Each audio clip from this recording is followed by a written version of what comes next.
So these are the cylinder heads we're going to use on the 350, Dirt Dauber 350. I went ahead and cleaned up the ports and everything on it. You can see in there.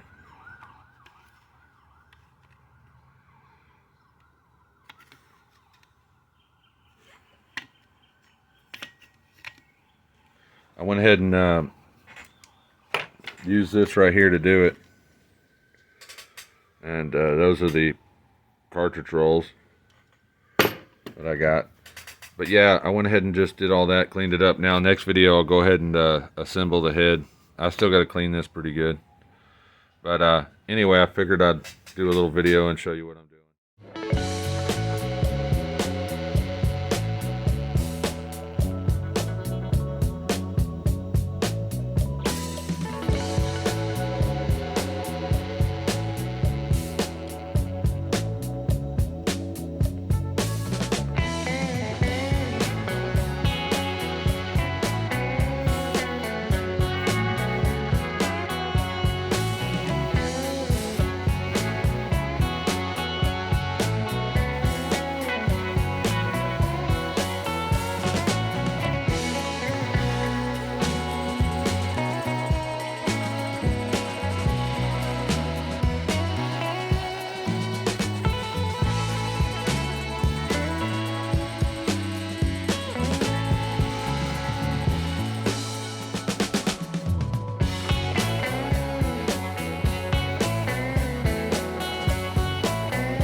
I went ahead and got both heads done. I cleaned them up. I went ahead and used the cartridge roll. Went ahead and here cleaned it up right here. I removed that hump that was right there. I blended it all into the seat. Real nice. I wasn't trying to get crazy. I was just trying to remove most of the casting flash on it. And I still have to do a gasket match for the gaskets, but I don't have them here right now. I went ahead and did the exhaust ports. Like I said, I wasn't trying to port these or do any of that kind of work. I don't know if you can see it, but we got the exhaust ports. I didn't show them on the last one, but just trying to clean it up. I don't have a way to tell even if it did improve it, but I like the look of it better. And plus, you know, there's obvious things that you can see that are going to cause problems. These heads are imported heads from China or wherever, and you know, they have major casting stuff go on.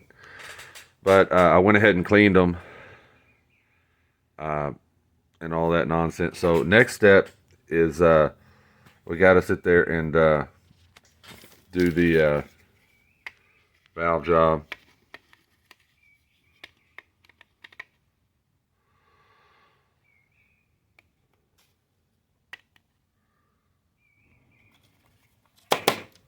There we go.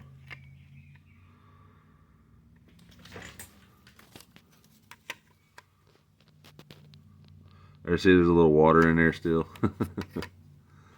I gotta wipe it out. But anyway, I got them both done. I'll do an assembly video. That'll be the next one. Putting them together. Now, we did buy a flex hone, but I've got a brush here. I got to go through the guides, and then we got the old 8mm flex hone, $29 flex hone right there. And we'll go through all those guides, if you can see in there. I think this is the head that I haven't done it to. But yeah, you see all the gunk in there. That's why we got to have that brush. And the way I do it is I push it through, and I pull it out the other side with plenty of WD-40 on it. But anyway, guys, you know, let me get these cleaned up the rest of the way, and then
Guys,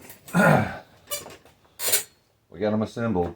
We went ahead and put all the valve seals in there, the spring locators. If you don't know, you have to use those on aluminum heads. I have all the parts here. I won't assemble the guide plates and the rocker studs because I'm going to do that on the engine to get everything lined out. But here's the stuff I used. I'll show it to you. That's what's going in here. And it's a 4705-16 spring seats for 2918 with a 570 guide.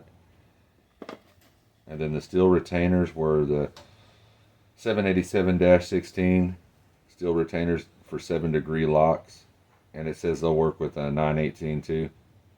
Now that's actually a good spring. This is a 26906-16. It has the seat loads 92 pounds at 1/8 and 304 open, and a spring rate of 386. This spring is actually called the LS6 Plus spring, I do believe, and its coil bind is 1.181. Now, something I did on all these is when I checked the spring height, and if you buy these heads, it's something you definitely need to check to get your spring pressures right.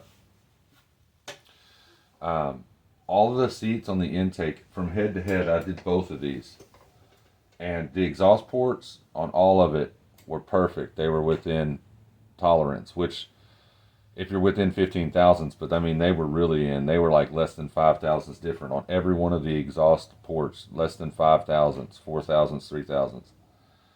But when I checked the intake ports on these import heads, and I know there's several brands of this copy head, all of them were shallow, and you can do that. And I ran the 100 plus valves. These are the 100 plus valves, and and that's another thing I used. I ran these Engel 100 plus exhaust undercut valves, and they're a 1/6 diameter, 340/15 for the size, or 11/32. Yeah. I use these valves, and the part number is HPV-6. And on the other one, even though they sent them in a different box, they're Renegade valves. They're 2.02, and they actually give you the full length 100 plus right there if you want to get these. I don't know if you can see that, but their part number is REN562 INA-8, small block Chevy stainless steel intake valve set, 2.02 34.14 stem with a 5.01 or 5/10 thousandths, or 100 plus. And since they sent these exhaust valves didn't come in, they sent them, but they never showed up. I actually bought the matching set from Renegade because I didn't get them. They were 2 weeks out, and these are 5020s.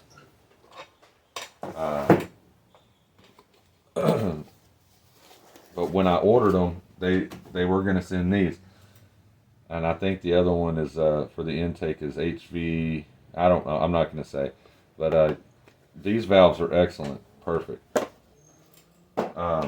They're supposed to be the same valve, but I ran the 100 thousandths plus valves in here, stainless steel, and all of the intake seats varied. They were all different heights, so you can check that. And because if you don't, you'll have to get a smaller shim, spring seat shim, to make the height right. And if you run these springs, if you run these, there's another beehive spring that is really good. It's the one that's on here, the 918, the 26 918. It's good, but I wanted the Beehive. There's another. It's the LS6 Plus spring, because it gave me the right, for the camshaft, it gave me the right seat pressure at that height, and I was willing to give up a little bit of the close pressure for the right spring rate, and I couldn't get that spring rate right. This was the closest one. These it was 386 on these, and the camshaft wanted 378. And even with the springs that they recommended, like if I ran the flat tops up here, because I already had the retainers for these. These are actually for a Vortex set, the retainers and locks and everything I bought to outfit Vortex heads. And the Vortex heads were cracked, so I ended up putting that in here. So I kept the locks and retainers off of this. So I ended up having to run LS. And I had another set of springs for an LS1, but they would not fit this head. They were too small, and the base of it was too small, and the spring rate was way off, and it would have been really sloppy. So they said they needed 100 pounds on that camshaft. So these are 92, and since the intake ports are actually 10 thousandths under on it, I was fine with that. So that'll give us almost 100 on all of them. They were about the same. But my point is, between the two heads, there was a variance, and there was a variance in when I cleaned them up and everything. So definitely double check all your heights and everything. And what I'm using, I'll tell you, I take this non-detergent oil and I mix it with some of this Marvel Mist Oil to give me a little bit of pre-assembly lube, and I put it on there, and then I use this Stahl Lube engine assembly grease with graphite. Now, the engine assembly grease I use, there's a lot of brands out there. There's a lot of different ones, but I like this one.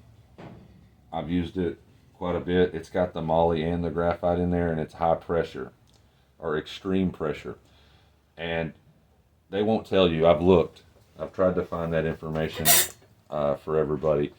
But typically, if you're using an engine grease, there's a binder in here that we use, and it's calcium petroleum sulfonate. And that's what is supposed to have replaced the zinc or ZDDP in motor oil to keep the parts from wearing out or flattening your cams and stuff. So I put this stuff on there because most of these extreme pressure greases are almost 50% the binder. They're almost 50% calcium petroleum solanate. I do believe that's what it's called. But I use that. I don't want anything galling up. And then, like I said, I go down there. You can get this at Napa too, but I was at the Tractor Supply, so I got their brand. And now, interesting thing about Marvel Mist Oil is, it does have a detergent in here, a wiper. But this also has an extreme pressure lubricant in it. If you go on the wiki and you look up the formulation, it won't tell you the totals, but it will tell you what is in it, and it's up to 1% in this. But this stuff thins out that 30 weight oil and gives me a little bit more protection, especially on the valves, because it'll thin it out a little bit so that the valves will go. Now, when you see me installing them, when you're installing the valve in the head, if you put your finger over it and you pull back, it'll create a vacuum, and it'll suck some of that. When you put the seals on, it'll suck some of the oil up into the valves, and you want to dance the valves in there. That's just some stuff. I mean, you don't have to do it, but that's what I do. But anyway, we're done with this head. Now I'll go ahead and get it bolted onto the small block, and then we'll get to checking this. And I went ahead and got these Howard's push rods right here. They're 100 thousandths long. But we'll go ahead and get it all spec'd out, see what everything's going to do. But yeah, I'll catch you up. That's going to be it for this video. This head's complete. The other head is done. And bolted on, ready to go. But anyway, guys, God bless. And thanks for watching.